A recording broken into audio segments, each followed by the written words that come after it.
Do you take rejection badly and shut yourself off from the world? I know how you feel. I used to be that way as well. But in this video, I'm going to explain why.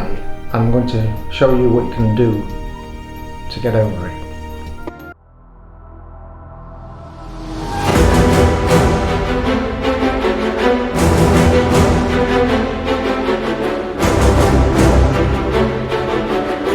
Hey guys, welcome to another Mastermind Content Archetypes Explained episode, and like I said in this video, we're going to be talking about rejection and how it's associated with the shadow nature of the creator archetype. And this is an important archetype to know if you typically see the world through a different lens than most other people, because often your ideas are dismissed outright and make you feel rejected. And the neurotic creator can feel rejected by almost anyone. Some days you feel that life is not worth living. You may turn against yourself with feelings of contempt and beat yourself up about making mistakes that you've made, the opportunities that you've wasted, the relationships you've sabotaged, and the life you wished you lived but didn't. When you are really down on yourself, you hate life and have no sense of worthiness. And people that are possessed by the shadow aspects of the creator can often find themselves in a mood, especially when you perceive that nothing is going right for you. You struggle to connect with people and you feel as though you are not being seen or heard. But you can also bring this on yourself by deliberately withdrawing and hiding in your home where you feel safe. Now, creative types can often be loners anyway, but that's because you like your creative space to be creative. But when this archetype is wounded, you have a tendency to wallow in your bad moods and make excuses to be self-indulgent. You're often prone to addiction as a coping habit, and you can be emotionally sensitive and feel the pain of rejection acutely. But sometimes you only perceive rejection because your creative imagination is programmed to lean towards negativity rather than reality. Moods make you procrastinate because you feel as though you have to be in the right frame of mind to be creative. However, this archetype is also a life-changing force, and you can use it to create the experiences that you do want in life. You use your imagination, ingenuity, your intelligence and resourcefulness. All these things can bring your vision into reality.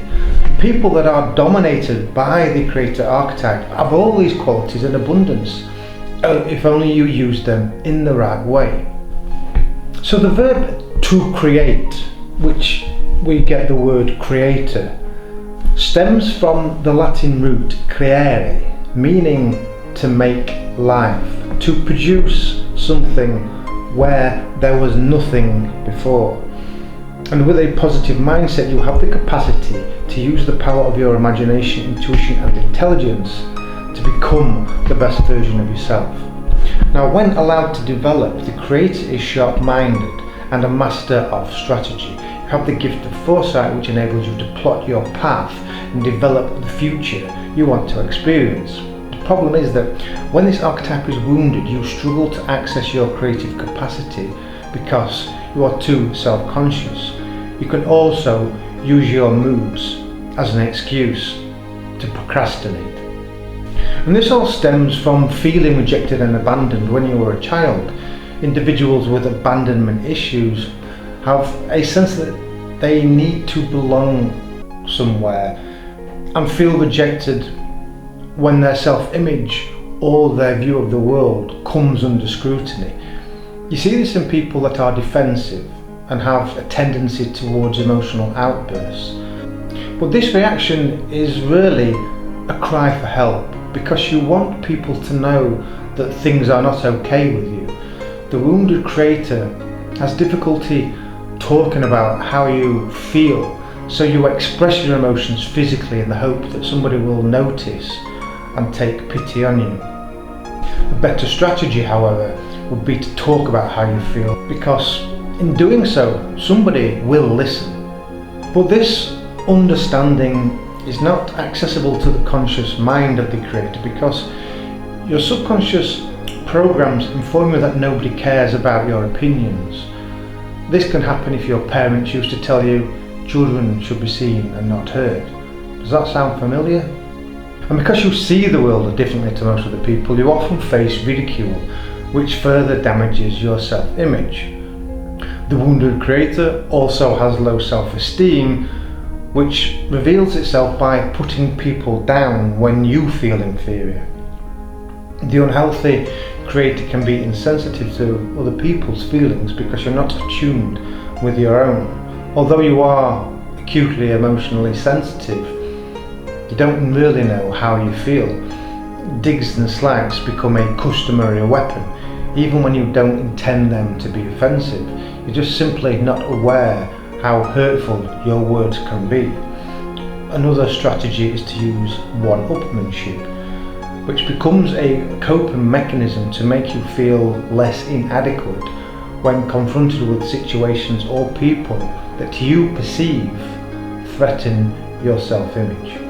Well, we see these things in Greek mythology when Hephaestus feels compelled to reveal the truth about his mother abandoning him when he was a child. The master craftsman seeks revenge by making Hera a chair that binds her to the seat.